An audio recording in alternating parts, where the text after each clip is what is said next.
Chapter 4. Cam. Day 2 of the event seemed a little more dangerous as they traipsed along the sidewalk, heading north. Cam didn't like the thought of walking directly through San Francisco to get to the Golden Gate Bridge, but he really had no choice in the matter.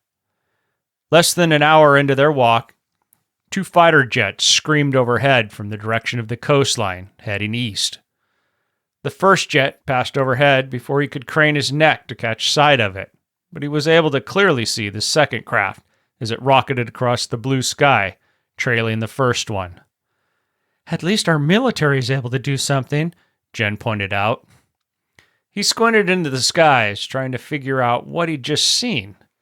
The planes that flew over the day before had looked like F-18s to him, but these planes appeared to look like the F-35 at first, except there were 2 smaller protruding wings forward of the craft's main wings. Although he'd been in the Marine Corps, he was no expert on military aircraft. "I don't think those are our planes, babe." "Canada?" Jen suggested. He heaved his shoulders. "I don't know, maybe French. I didn't see any markings on either of them." Late in the afternoon, the day after the event, Cam and his family made their way along 19th Avenue, passing through an area of San Francisco where the homes bordered one side of the road and businesses lined the opposite side. People from several of the homes were out front, their garden hoses extended to the street, offering the many people walking toward the Golden Gate Bridge a drink of water. If a person carried a water bottle, they could fill it. Otherwise, they drank from the hose like kids had done in the 1970s and 80s. They stopped in front of one small home and spoke to a kindly older couple who offered them water and fresh fruit. When Cam turned their offer down, the couple insisted the kids needed it, and if they didn't eat it, the fruit would go bad before the elderly couple could finish all they had. He relented, and the 2 children eagerly bit into the apples given them by the kind old man and woman.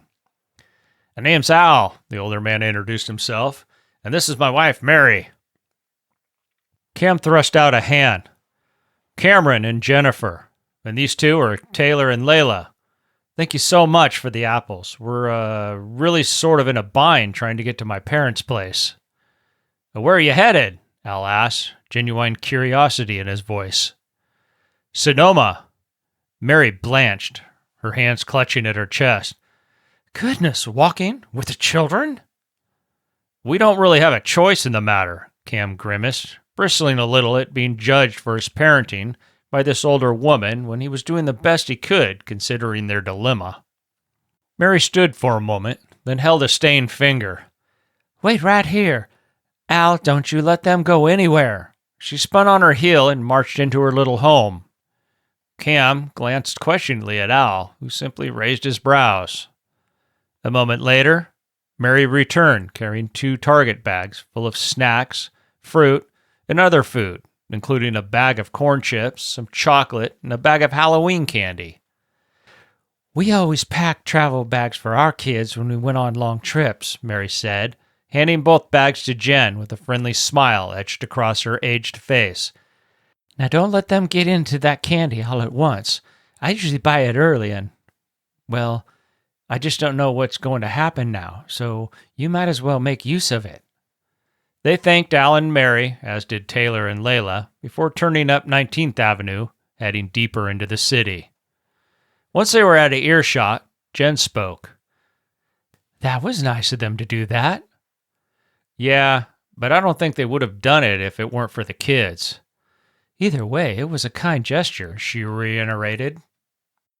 He agreed dutifully and wondered if he'd have done the same thing if he'd known what he thought he knew about what was coming.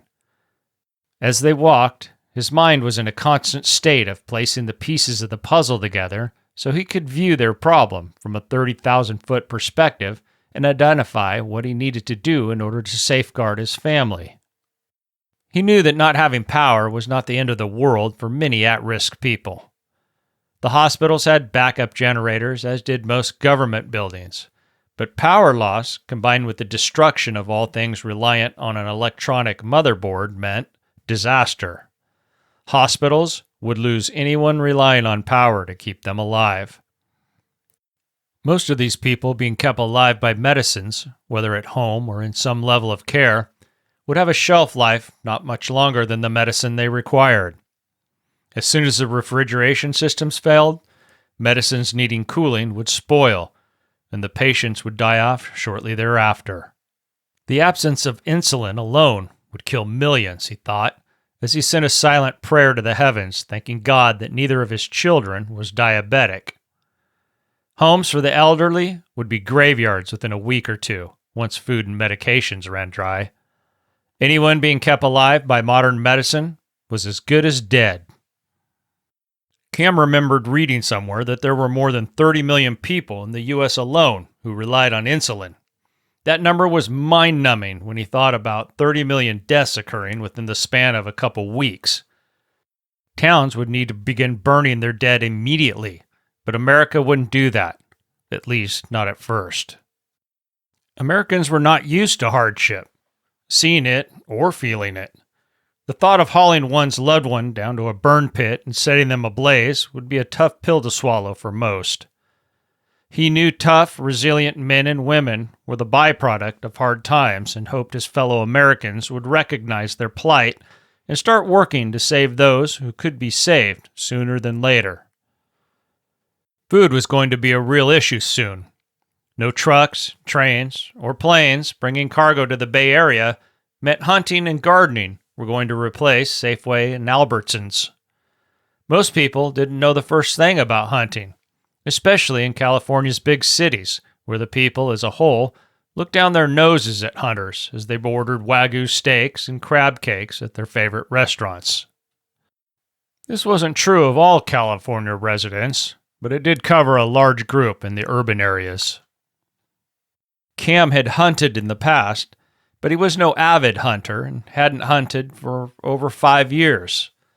As for the gardening, he'd grown carrots in a school garden when he was in first grade, but hadn't involved himself in any sort of agricultural endeavors since. His time in the Marine Corps and law enforcement gave him an advantage in certain areas of life. Conversely, it didn't help a bit with the coming food shortage issues, unless he intended on using a gun to steal food from others, which he had no intention of doing. They walked all morning and late into the afternoon, stopping to snack on some of the items given to them by Al and Mary. Cam scavenged 4 water bottles from a garbage can and washed them as best he could, using a hose attached to a house no one seemed to be home at. The poor homeowners were probably in the same boat as the rest of them, he thought, as he shut the water spigot off and handed the bottles out to his family. No one complained about the second-hand water vessels, instead unscrewing the tops and taking in the badly needed fluids. Cam made sure they topped all the bottles off before they continued their push toward the Golden Gate Bridge. He wasn't exactly sure how to get to the bridge, but the signs helped greatly as they directed him north and into the Golden Gate Park. Inside the park, they walked past so many homeless encampments that he lost track of the number. Passing one string of tents, he called a halt and removed the lid to his water bottle. As he took a long drink, he scanned the encampment. The homeless seemed to be carrying on in a sort of business-as-usual kind of way, the absence of power having little to no effect on them at the present time. Cam knew even this would change when scavenging and begging dried up, along with the government aid money nearly all of them received. One thing he noticed was the presence of bicycles in and around all the tents, and that sparked an idea. "Jen, wait here with the kids. I'm going into that tent city to try to get us a couple bikes." Jen shot a worried look in the direction of the tents massed along the side of the roadway. "You think it's safe?" "I'm not going to cause trouble. If they want to sell a couple bikes, then I'll buy them. If not, we keep walking," he assured her. Instinctively, Jen corralled the children with her arms and pushed them toward a bench along the walking path that ran parallel to the road. "Don't go out of my line of sight," she said, worry straining her normally calm voice. Cam gave her a wink and headed up the slight incline to where all the tents were amassed. Reaching them, His sense of smell was instantly accosted by the scent of unwashed bodies and human waste. A set of filthy bare feet protruded from an equally soiled and ripped sleeping bag extended a foot beyond the entrance of the first tent Cam passed. There was no bicycle associated with the tent, so he moved on. Further down the line, a tent rustled as he approached, and he could hear the muttering of what sounded like a madman inside, squabbling with himself over God knew what. He pressed on. Deeper into the tent city, 2 shopping carts sat outside a large yellow tent surrounded by junk and garbage. A red snow shovel lay on the ground next to a pink, tattered Barbie van, which sat in front of the rattiest cloth couch he'd ever laid his eyes on. The junk and questionable furniture weren't what piqued his interest, though. It was the 2 bicycles laying on their sides just outside the entrance to the yellow tent that drew him to this particular cloth homestead. "What do you want?" a voice growled from just inside the tent as Cam approached. "Hey, I'm looking to buy a couple bikes and need someone here who knows the people and can help."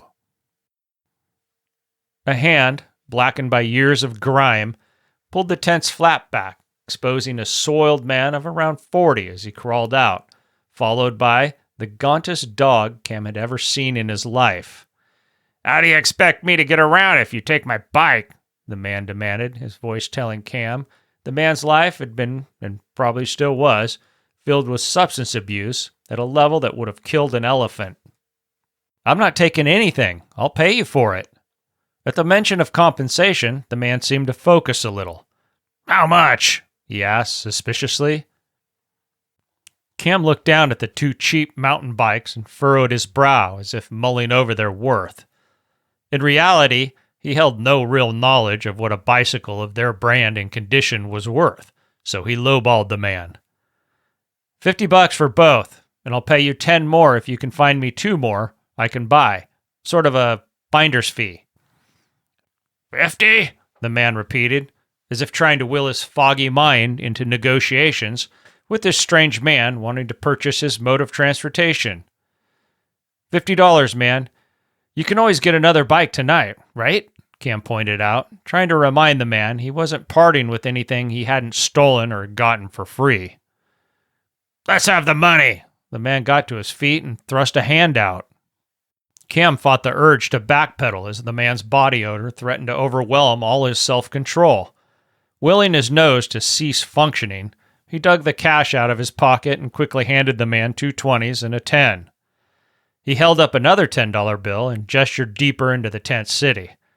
2 more bikes. I buy them from their owner, and you get this $10 bill for facilitating the sale." The man took the money and stuffed it somewhere within the filthy folds of what he was wearing.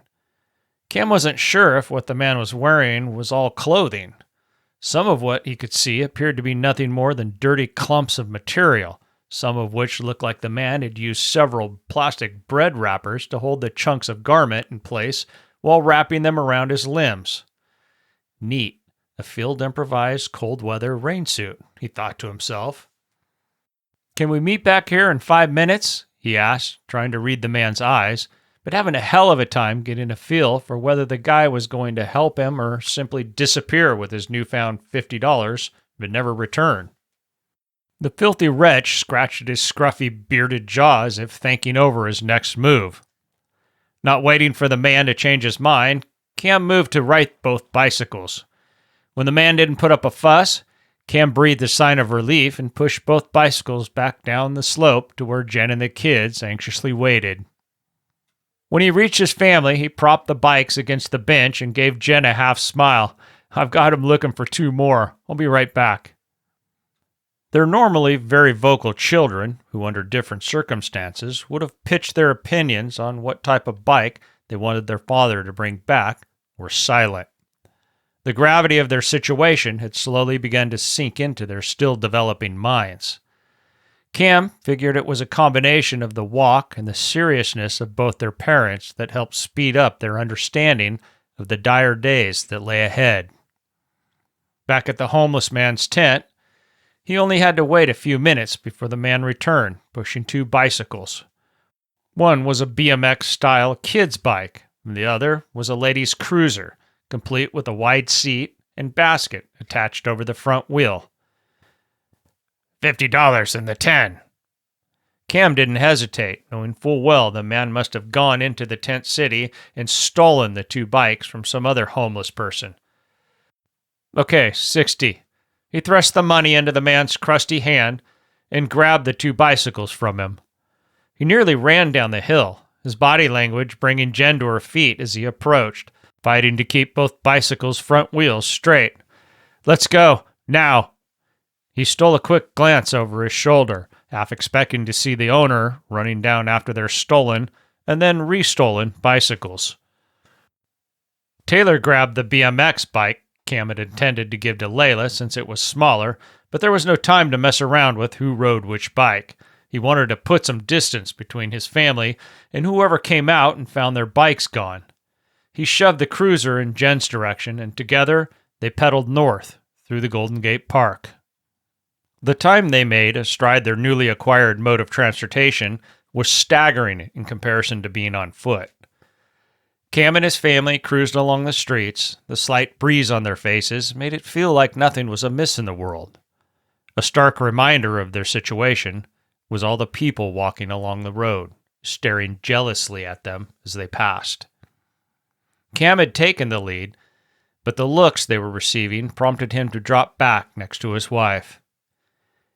You take the lead, and I'll bring up the rear. Just keep following the signs, and we should be at the bridge pretty soon. I think it's mostly downhill once we clear the tunnel. What tunnel? He thought for a minute before remembering the name. Douglas MacArthur. The General Douglas MacArthur Tunnel. It runs under a golf course, I think. Jen nodded and leaned forward, bumping her legs in an effort to outpace Cam and take the lead, which was where she remained until they approached the darkened mouth of the General Douglas MacArthur Tunnel. She didn't have to be told to hold up. She slowed and came to a stop, 100 yards from the ominous mouth of the darkened tunnel. Can we go around? She eyed the tunnel's blackened entrance, worry shadowing her pretty features. Over, Cam said, getting off his bike and pushing it down the steep embankment along the side of the road leading to the tunnel's entrance. The embankment landed them on level ground, not far below the road they'd arrived on, where they could see the golf course to their left. Cam took the lead, pushing his bike rather than riding it through the tall grasses until they reached a 6-foot chain-link fence bordering the golf course. He and Jen pushed all 4 bikes over the fence and then watched as both kids scaled the chain link as if they'd been trained by ninjas. Jen climbed, fell back, glared at him, and climbed again, struggling to the top and toppling over the other side. Cam stifled a laugh. You okay? I'm fine, she replied indignantly. He grabbed the fence and deftly pulled himself to the top. The fence sagged and swayed back into his grasp, propelling him forward and suspending him in midair over the fence's top before snapping him over head first. He was barely able to tuck a shoulder and landed hard, mostly on his back and with a thud and a grunt. Oh my God, Jen blurted out, genuine concern in her voice. Are you okay? I'm fine, he muttered, embarrassed his kids were witness to his clumsiness. He got to his feet, and they alternately pushed and rode their bikes through the golf course, even seeing 2 men actually playing golf amidst all that was going on. The men paused their game as the foursome hurried across a fairway, more curious than upset by the interruption of their game. Soon, the golf course gave way to hiking trails and more fences that were negotiated with a lot more care than the first one received. Before long, they were pedaling along a street that paralleled the raised roadway leading to the Golden Gate Bridge. They hadn't gone far before he was able to lead his family up an embankment to the elevated road leading to the bridge. From the raised position, they stared down on the Presidio and the San Francisco Bay. There, they took a moment to eat another snack and drink more water while they straddled their bikes, ready to pedal the moment they were all finished. As Cam pulled the water bottle from his lips, he heard a high-pitched whistle, followed closely by several more. Before he could turn to ask Jen if she'd heard them, the ground shook and a thundering roar emanated from somewhere ahead of them. The sound was the deep crunch of high explosives. He knew this because he'd heard the report of HE rounds from all manner of weapon systems during his service. More whistles sounded as something passed overhead at such a tremendous speed that he wasn't able to identify the object before it was gone. "Let's go," he urged, standing hard on a pedal to get his bike moving towards the bridge.